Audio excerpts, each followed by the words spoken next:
went right before mine. So, I'd like for us actually just to take a deep breath, because I'm going to ask you to do something very specific, which is to listen slowly to what I'm going to say.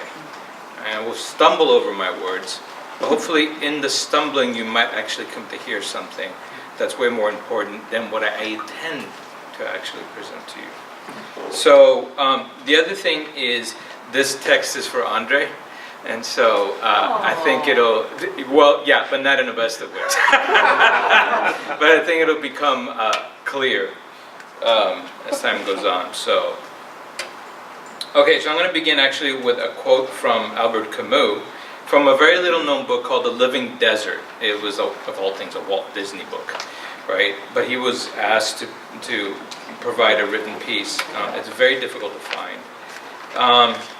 It says, "In these sterile plains, nothing will ever grow that could be useful to man. Not a single grain would ripen into corn among its stony furrows. Every living thing is born fully formed, struggles briefly from its first to its last breath, and then dies. Without knowing youth or old age, and without resignation. Nothing here is latent. Everything simply is, all at once. But even though there is no hope, yet there is beauty. Fleetingly miraculous and eternally dazzling. Deserts are places of beauty, pointless but irreplaceable. Their only crops are flowers that have but a day or two in which to germinate, bloom, and vanish. Yet their sudden sprays of multicolored poppies and campanulas are resplendent even as they fade and die. Some plants wait a full 10 years before flowering. Then they blossom and disappear in a single day." So that was from Camus. This is not from me. Well over a decade ago, I took a 5-day solo excursion into the Hoover Wilderness, located east of the central Sierra Nevada crest in California and north of the Yosemite High Country. It is a stark, somewhat forbidding and isolated area filled with numerous glacial lakes and an abundance of hemlock, aspen, pine, and cottonwood, nestled within folds of ancient granite. Black bears, mountain lions, coyote, bobcats, and rapidly changing and extreme weather patterns feature prominently, as does the almost total absence of human activity. In the entire 5 days, I did not encounter another human. And I was about 20 miles in. As can be expected, the glowing scenery, the multitude of ecstatic fragrances, and the gentle yet resplendent wild music that greeted me at each step of my trek provided a veritable feast for my soul. What a magnificent time to reflect, to enjoy, and to simply be. And while some of that did happen, I found a great deal of my time in the wilderness to be exceptionally and unexpectedly difficult, almost crazily so. The physical aspect of my sojourn was quite demanding, but I was in generally good shape, and I found my strength growing over the course of the trip. The emotional side of the excursion was another matter altogether. I found myself depressed a great deal of the time. Mind you, not sad, but melancholic.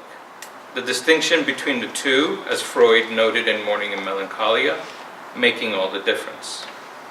At the time, I came to realize that the manner in which I had built up my defenses required other humans to be around.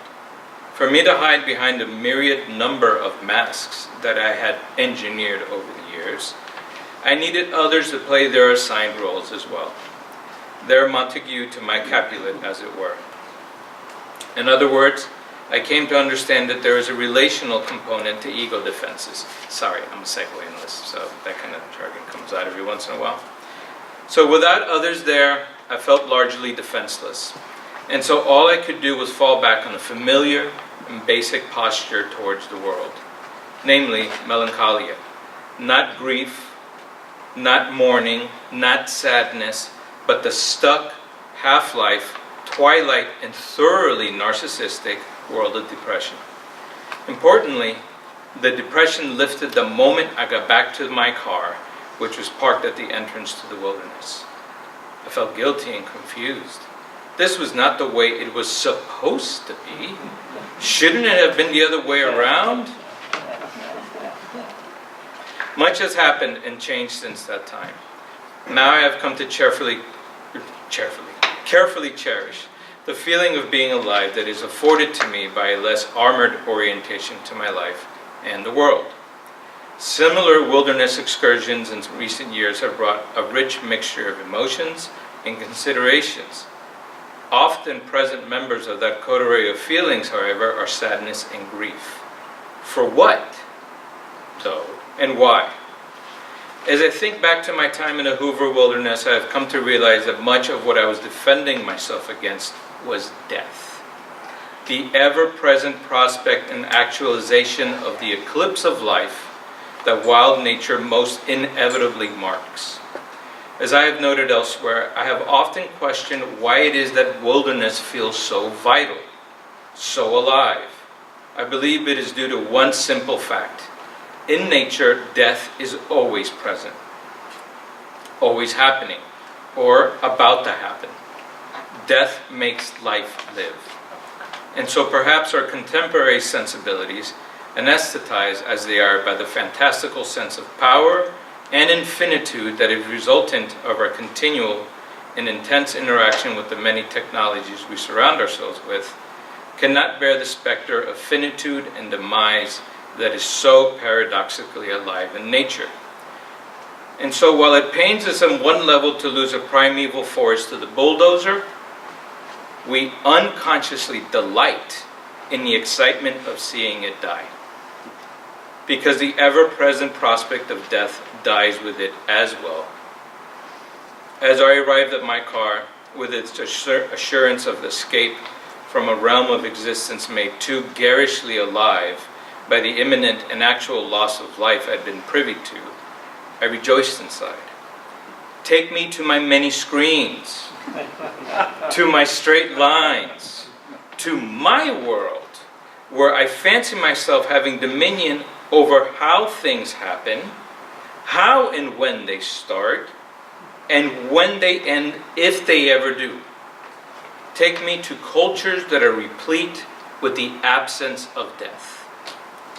Of course, death exists outside of the wilderness, but we have so many glorious machines and each other to keep ourselves from thinking about it for too long. It's out there, we declare. It won't happen for a long time, we might announce aloud with a bit of cynicism on our tongue, knowing full well that we desperately want to believe our own words. Or some of us might think that we'll somehow manage to escape, for I am special after all. And it works, or works well enough that we keep on believing the lie, until death comes home to roost in some fashion or another. As I have written elsewhere, this insistent quality of our unrelenting disavowal of death should not be taken lightly. Latter-day Western culture's persistent refutation of the end of life exists as a fundamental trope, implicit in so much of what we regard as familiar, desirable, and yes, even just. And yet, in a time in which we seemingly have become the rulers of very nearly everything, there is one feature of existence that looms as the ultimate non-negotiable. That which cannot be bought or driven away by fantasy or subjugated to our fetishized will. Death comes no matter what. And while technology facilitates our unremitting abjuration of the inescapable reckoning with death that each of us must undergo, our entanglement with the rest of nature only makes death all the more flagrantly alive. No wonder then that the environmental exhortations of our times fall on deaf ears. Is there really anything else that should be done to get people to notice that we are progressively snuffing out the possibility of our own existence on this planet? Not to mention the 8.7 million species that inhabit the earth alongside us. The images are there. The narratives of ecological collapse from around the globe are readily available. And we, ourselves, in the quotidian intimacy of our daily lives, notice the changes. 2018 was the hottest year on record on the North American continent, and on many others. And yet, we keep on buying, we keep on polluting, we keep on driving, we keep on living without death. Why? I believe that to answer that now time-worn and tired question, we have to come to terms with the truth that to be in wilderness, while glorious and astonishing in certain respects, is to live with death in a way that we are no longer accustomed to, if we ever really were. It is to live in its maw, for it is precisely that nearness to finitude that affords nature its vibrancy and grave power. Western, and even more than Western civilization's crowning achievement, much more than any material or cultural artifact it has managed to produce, has been to trick us into believing that it has killed off death. And for that we are forever grateful and willing to sacrifice everything for, including the little wilderness we have left, either internally or externally. Of course, we don't really want to do anything about the wholesale decimation of the oceans, or the melting of the polar ice caps, or the dying off of countless species due to habitat destruction. It's not just, as the argument goes, that the ecological crisis is, quote, overwhelming and hence engenders apathy, or alternatively, that people don't see how they can do something about it. Or the ever-popular explanation that everyday folks just don't have the necessary information. It is also that we all secretly rejoice at the eradication of the last little remnants of what we so insistently and continuously reminds us of our eventual demise. For wilderness, nature, the undomesticated, or whatever you choose to call it, is all about death. And the more we can push it out to the horizon and out of our sight, the more real our seemingly deathless, techno-enlivened existence can remain. When describing his experience of filming the movie Fitzcarraldo deep in the loins of the Amazon basin, Werner Herzog notes, and mind you, there's no way I can do his accent or his way of speaking, but I'll give it a little bit of a try. This is his direct quote, and this is from Burden of Dreams, which is a marvelous documentary about the making of that, and Herzog's relationship with Kinski. Klaus Kinski always says it's full of erotic elements. I don't see it so much erotic. I see it more full of obscenity. It's just, nature here is vile and base. I wouldn't see anything erotic here. I would see fornication and asphyxiation and choking and fighting for survival and growing and just rotting away. Of course, there's a lot of misery, but it is the same misery that is all around us. The trees here are in misery, and the birds are in misery. I don't think they sing, they just screech in pain. Okay, now this is classic Herzog, granted. Okay, but taking a close look at what's around us here, there is some sort of a harmony. It is the harmony of overwhelming and collective murder. And we, in comparison to the articulate vileness and baseness and obscenity of all this jungle, we, in comparison to that enormous articulation, we only sound and look like badly pronounced and half-finished sentences out of a stupid suburban novel, a cheap novel. We have to become humble in front of this overwhelming misery and overwhelming fornication, overwhelming growth and overwhelming lack of order. Even the stars up here in the sky look like a mess. There is no harmony in the universe. We have to get acquainted to this idea that there is no real harmony as we have conceived it. But when I say this in full of admiration for the jungle. It is not that I hate it. I love it. I love it very much, but I love it against my better judgment. End quote.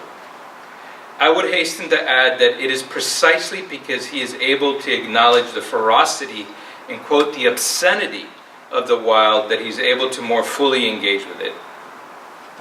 He meets the wild on its terms, as he understands it, and not his own, and he encourages us to do the same. Herzog had the courage to speak the truth as he saw it. Nature is not all joy, repose, and harmony as so much of our absurdly humanizing environmentalist discourse tends to paint it as. It is often, at least from our vantage point as humans, vicious, unkind, and outright ugly. But interestingly, so are we. But what if we weren't so invested in denying the fact of death? What if we welcomed this unsymbolizable, non-negotiable feature of life into our hearts? Would we be more able to engage with the wild on its terms, as opposed to forcing it to fit the mold of our human arc of sensibility? And in that position, might we not be more reticent to pave it over, screen it, and make it follow the straight line of our automatous yearnings, and in turn be enlivened by its harsh power? And what of those of us who profess to engage in ecological discourses? This is my conclusion. What if we, as wilderness-minded folks, spoke truthfully about our feelings and thoughts regarding wilderness? What would happen if we gave death its due? Yes, most certainly time spent in the wilderness is quickening, sublime, and evocative in ways that go beyond language. And if we approach it in its fullness, it is also exceedingly daunting and murderous. It signals finitude in the eclipse of things, and elicits our fears and anxieties in the face of that void. Might it not behoove us to speak about this aspect of our encounter with wilderness, alongside the ecstasy and beauty that is all too common a feature of our discourse? Doing so may well afford us the humility and grace needed to touch the hearts of the very people we're trying to reach.